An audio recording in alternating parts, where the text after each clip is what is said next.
rappelé qu'en mars dernier, Son Excellence, Monsieur le Président du Faso, chef de l'État, annonçait qu'il allait prendre des dispositions pour doter ses différents membres du gouvernement en véhicules électriques solaires. Donc, dans l'optique de réduire les charges de fonctionnement de l'État.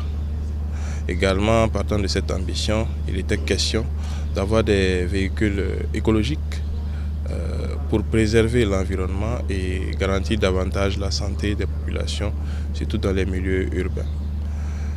Il faut également rappeler que les importations en termes d'hydrocarbures au Burkina Faso constituent une masse de près de 40%. Donc ce qui contribue fortement à détériorer la balance commerciale à travers la sortie de devises. L'ensemble de ces points conjugués ont conduit le chef de l'État à impulser cette vision en l'acquisition de véhicules électriques.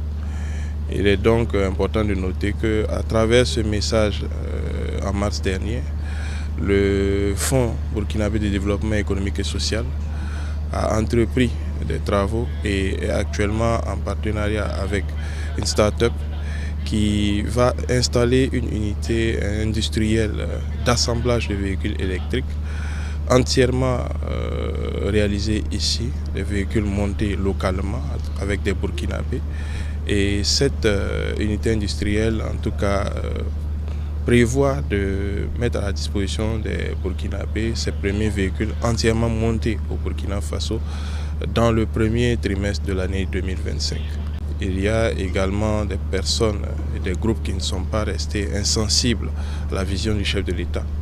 C'est en ce sens que M. Liu Bao, président directeur général de Yunhong Group, a entendu le message du chef de l'État et à travers ce partenariat entre le secteur privé et l'État, a bien voulu faire un don gracieux de 53 véhicules électriques d'une valeur approximative de 1,180 milliard de francs CFA.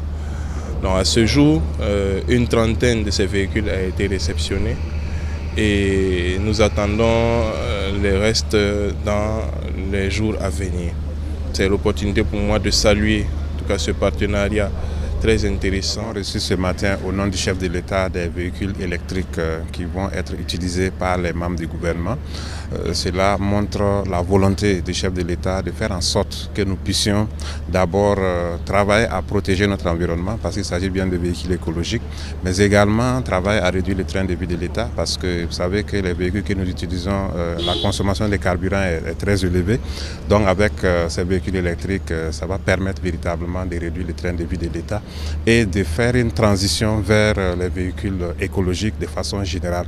C'est effectivement la matérialisation de cette volonté de montrer que l'État est en train de s'engager vers les véhicules électriques qui sont beaucoup plus écologiques, beaucoup plus économiques. Et cet exemple, c'est effectivement pour montrer aussi à la population que cette possibilité existe et de plus en plus, il faut penser à cette option qui va permettre d'économiser et également de protéger l'environnement. Les ministres vont utiliser ces véhicules parce que tous les ministres sont engagés dans le cadre de la réduction du train de vie de l'État. Donc c'est vraiment une très belle opportunité pour que chacun à son niveau puisse contribuer à cette réduction du train de vie de l'État et également l'engagement écologique du Burkina Faso pour protéger l'environnement. Je suis honoré de représenter M. Liu Bao, qui est un citoyen burkinabé, conseiller spécial du président du Faso, chairman du groupe Yunhong. Aujourd'hui, nous assistons à un don de 53 véhicules électriques d'une valeur de 1 milliard de francs CFA. En tant que soutien au gouvernement qui fournit des efforts pour le développement du Burkina Faso et de réduire le train de vie de l'État avec l'objectif de la protection environnementale. Ces véhicules sont des véhicules électriques d'une autonomie de 500 km quand la charge est pleine, avec une grande force motrice, une technologie avancée pour le moteur. Et l'entretien est facile et les frais de maintenance sont réduits.